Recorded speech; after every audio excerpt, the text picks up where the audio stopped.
নমস্কার সুদর্শনদা, campaign calling media আপনাকে স্বাগত। আমি প্রথমেই আপনার কাছে প্রশ্ন করব যে একটি বিষয় আমরা সাম্প্রতিককালে সামনে দেখছি যে নির্বাচন প্রাককালে তো অনেকগুলি রাজনৈতিক প্রেক্ষাপটই স্পষ্ট হচ্ছে, কিন্তু তার মধ্যে একটি বিষয় বলবো আমি যে মানব গুহ আমাদের মেমারির বিধায়ক, আমি রীতিমতো দেখলাম যে মানব গুহর যে অফিসে হামলার ঘটনাটি ঠিক কিভাবে ঘটলো, কি বলবেন?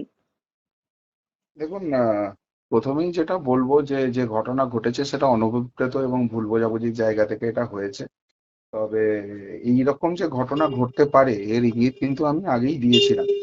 আপনাদের নিশ্চয়ই মনে থাকবে, ভারতীয় জনতা পার্টি জিতেছে, তাদের সরকার হয়েছে, মুখ্যমন্ত্রী শপথ নিয়েছে। কিন্তু তারপর আমি বেশ কিছু এপিসোড করেছিলাম যার মূল থিম ছিল যে অল ইজ নট ওয়েল।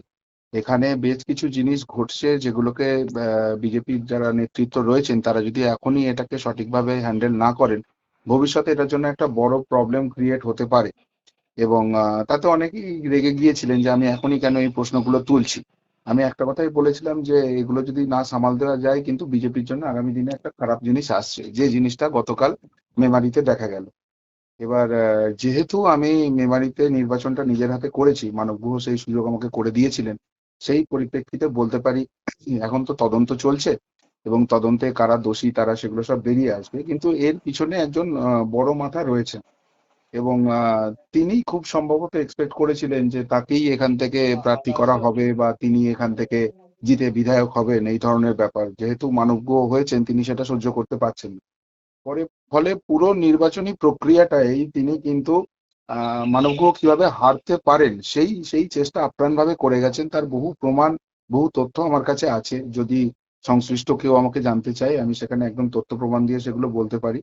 এবং তারপর যখন এত কিছু করার পরও মানব গুহকে হারানো যায়নি, তিনি ভেবেছেন তিনি এখানে সাম্রাজ্য চালাবেন এবং সেই হিসেবে বেশ কিছু বিজেপি কর্মী সমর্থককে তিনি উস্কে দিয়েছিলেন, যারা ব্যাপারটাকে নিয়ে এই জায়গায় চলে আসেন।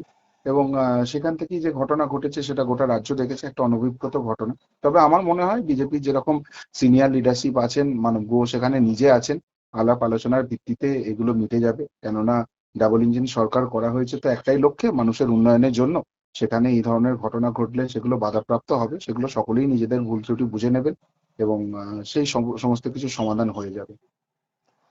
সুদর্শনদা, আপনি যে বিষয়টি বললেন সেক্ষেত্রে আপনি একটি কথা বললেন যে প্রমাণ সামনে নিয়ে আসার ব্যাপারটা, আপনার মতে এই হামলার নেপথ্যে কারা থাকতে পারে বলে আপনি মনে করছেন? এরকম একটা হিনাস ক্রাইম ঘটে গেল। দেখুন, এখানে দলের মধ্যেই কিছু মানুষ আছেন। সব দলই এরকম কিছু থাকেন যারা চান যে দলকে একটু বিড়ম্বনায় ফেলে নিজেদের একটু ফুটেজ নেওয়া, সেরকমই কিছু মানুষ জড়িত আছেন নিঃসন্দেহে। কেননা এই মুহূর্তে বিরোধীদের যা ছত্রভঙ্গ অবস্থা, বিরোধীরা সেরকম করেছেন বা সেরকম কোনো প্রমাণও তো এখনো উঠে আসেনি।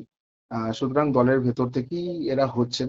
এবার প্রবলেমটা হচ্ছে বিজেপি এমন একটা দল, তাদের কর্মী সমর্থকরা একটা থিমে বিশ্বাস করে যে দেশ সবার আগে, তারপর দল, তারপর আমি নিজে।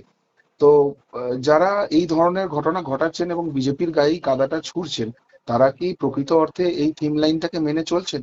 আর যারা এই থিম লাইনটাকেই মেনে চলছেন না তারা কি প্রকৃতপক্ষে বিজেপি? সুতরাং বিজেপির মধ্যে থাকা ছদ্ম বিজেপি যারা রয়েছেন, যারা নিজের অহংয়ে চলতে ভালোবাসেন, এবং মানুষ তাদেরকে সম্মান দেয়, কেননা একটা সময় দুর্দিনে তারা দল করেছিলেন, যদিও কেন করেছিলেন কি করেছিলেন সেগুলোও তো এখন প্রশ্ন চিহ্নের মুখে আসছে। তবে সেই ধরনের কিছু ব্যক্তির ইনভলভমেন্ট নিঃসন্দেহে আছে, নাহলে এত বড় ঘটনা ঘটতো না। সুদর্শন, আমি একটু প্রশ্ন করব আপনার কাছে যে আমি একটি বিষয় সামনে দেখলাম যে একদিকে সাম্প্রতিককালে নির্বাচন প্রক্রিয়া সম্পন্ন হয়েছে, মানব গুহ নবনির্বাচিত একজন বিধায়ক। এটাকে কি রাজনৈতিক উদ্দেশ্য প্রণোদিত হামলা বলে আপনি মনে করছেন, এবং কেন এই ধরনের হামলা? এর আগে প্রিভিয়াসলি আমরা দেখেছি, সেই নিয়ে অনেক সমালোচনা হয়েছে, তো তারপরেও এরকম ঘটনা। দেখুন, আমরা রাজনীতিতে একটা জিনিসই তো বুঝি, নিজে যে বড় বলে সে বড় হয় না, লোকে যারে বড় বলে সেই বড় হয়। এখন মানব গুহর যদি রাজনৈতিক অভিজ্ঞতা দেখেন সেটা কিন্তু খুব স্বল্প সীমিত। তিনি জাস্ট এই নির্বাচনের আগেই বিজেপিতে যোগদান করেছিলেন, বা বিজেপিতে তিনি বোধহয় যোগদানও করেননি, বিজেপি তাকে রাজনৈতিক ক্ষেত্রে বাইরে থেকে নিয়ে এসেই প্রার্থী করেছিলেন। ফলে অনেকেই ভেবেছিলেন যে মানব গুহ বোধহয় হেরে যাবেন, বা মানব গুহ এমন কিছু ব্যাপার নয়। কিন্তু মানব গুহ যে একটা ফ্যাক্টর, তিনি যে একটা প্রতিবাদী মুখ এবং মানুষ তার সঙ্গে আছে, মেমারির মানুষ দুহাত ভরে আশীর্বাদ দিয়ে তাকে দেখিয়ে দিয়েছে। এবং তারপর মানব বিধায়ক হওয়ার পর যে যে কাজগুলো করছেন সেখানে অনেকেরই মানে মাথা খারাপ হয়ে যাওয়ার জোগাড় যে এত অল্প সময়ের মধ্যে তিনি এইভাবে মেমারির উন্নয়নের কথা ভাবছেন। মেমারি আপনি নিজে কভার করতে গিয়েছিলেন, সেখানেও আপনার সঙ্গে কথা হয়েছিল, তো সেখানে আমরা আলোচনাও করেছিলাম যে মেমারি সব থেকে বড় সমস্যার নাম হচ্ছে মেমারির রেলগেট। মেমারি এবং রসুলপুর যে দুটি জায়গা রয়েছে মেমারি বিধানসভার মধ্যে, সেখানে যানজটে পড়ে সেখানকার মানুষের কি দুর্বিষহ অবস্থা হয়। মানবগুহ ওখানকার বিধায়ক হওয়ার পরই প্রথম কাজ যেটা করলেন, তিনি রাজ্য নেতৃত্বের সঙ্গে কথা বললেন, তিনি তার সরকারের সঙ্গে কথা বললেন, করে রেলকে দিয়ে একদম মাপজোক করিয়ে সেখানের কাজ খুব অল্প দিনের মধ্যেই শুরু হয়ে যাবে এবং আগামী 2-3 বছরের মধ্যে এই সমস্যাটার একটা চিরস্থায়ী সমাধান হয়ে যাবে। তো মেমারির মানুষ তো একদম উদ্বেগ কি বলবো, এটা নিয়ে উদ্বেলিত হয়ে যাবে যে এত ভালো একটা কাজ হচ্ছে। তারপর ধরুন মানবগুহ প্রথমবার বিধানসভায় বলতে উঠলেন, সেখানে 7 মিনিট তিনি মেরে কেটে সময় পেয়েছিলেন, কিন্তু তার মাঝখানে তিনি কোন কোন বিষয় না টাচ করে গেলেন। এবং সব থেকে বড় কথা যেটা, এই যে এটা যে বর্ধমান দক্ষিণ মধ্যে পড়ে যে মহকুমাটার মধ্যে, সেই মহকুমা সদর দপ্তর তিনি মেমারিতে নিয়ে আসার ব্যবস্থা করছেন। ফলে শুধু মেমারি বিধানসভা নয়, আশেপাশের জামালপুর খণ্ডঘোষ বিধানসভারও বিপুল সংখ্যক মানুষের একটা দুর্দান্ত রকমের উপকার হবে। তো এই ধরনের কাজ যখন তিনি করছেন এবং তিনি ছুটে বেড়াচ্ছেন, তিনি সংবাদ জগতের মানুষ, এখনো সেইভাবে সংবাদ জগতে তিনি আবারও ফিরে আসতে পারেননি, এলাকার মানুষের জন্য কাজ করছেন।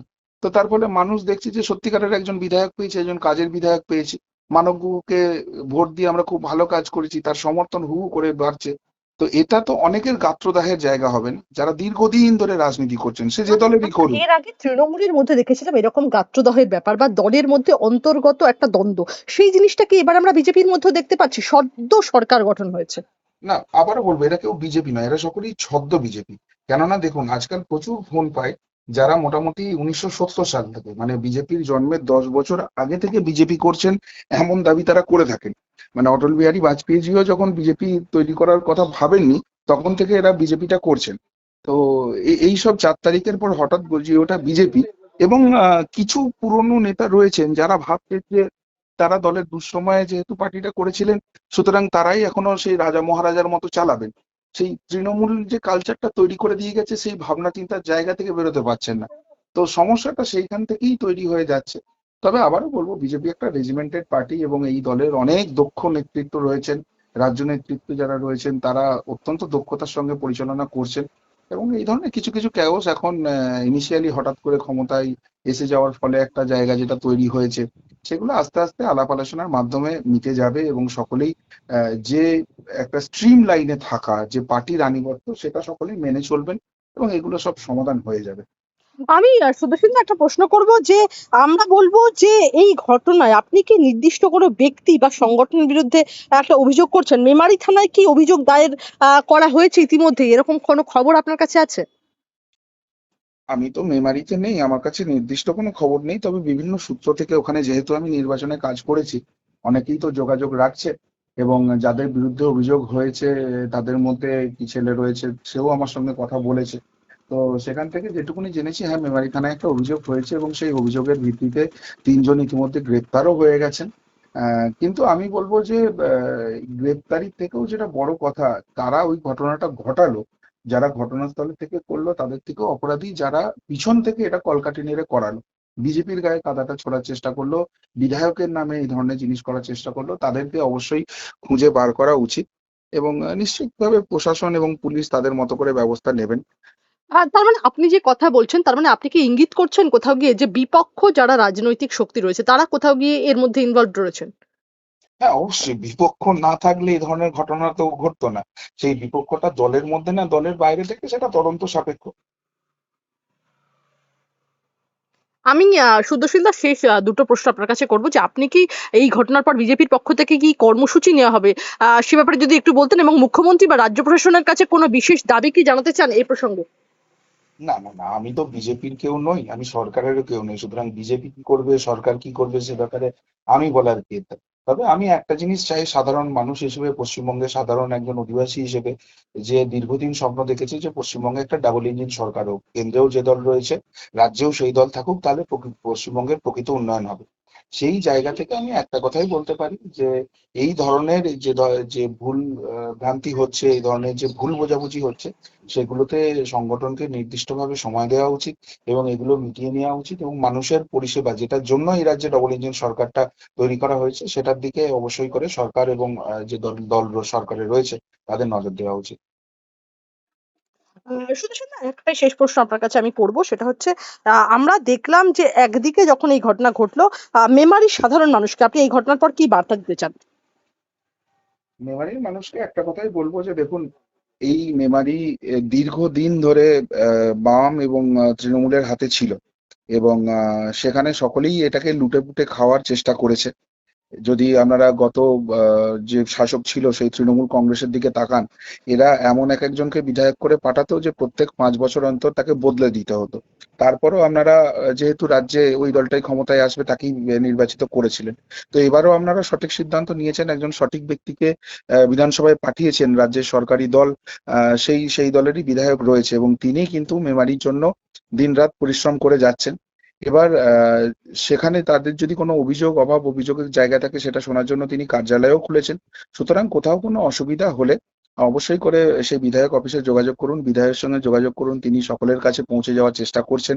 এবার তাকে বিধানসভা কলকাতায় ছোটাছুটি, তার এলাকায় ছোটাছুটি করতে হচ্ছে বলে হয়তো মাঝে মাঝে সময়ের একটু বিভ্রান্তি হচ্ছে, কিন্তু সেটা তার অফিসের সঙ্গে কথা বললে মিটে যাবে। এবং যারা বিজেপির অভ্যন্তরে রয়েছেন এবং সত্যিই পার্টিটার ভালো চান, তাদেরও যদি মনে হয় যে বিধায়ক কোনো ভুল করছেন, দেখুন মানুষ মাত্রই ভুল হতে পারে, এবং যেহেতু তিনি রাজনীতিতে নতুন তাই রাজনীতিগতভাবে হয়তো কিছু জায়গা আমাদের মনে হচ্ছে যে আরো ভালো হওয়ার জায়গা ছিল। তো এইসব জায়গা সাজেশন এবং আলোচনার জায়গা রয়েছে, সেগুলো সরাসরি বিধায়ক এবং বিধায়ক অফিসের সঙ্গে কথা বলে তাকে সাহায্য করে সবাই মিলে মেমারির উন্নয়ন করুন। কেননা একা কোনো ব্যক্তির পক্ষে কোনো জায়গা বা কোনো এলাকার তো উন্নয়ন করা সম্ভব নয়। তিনি আপ্রাণ চেষ্টা করছেন, তিনি আপনাদের প্রতিনিধি হওয়ার চেষ্টা করছেন।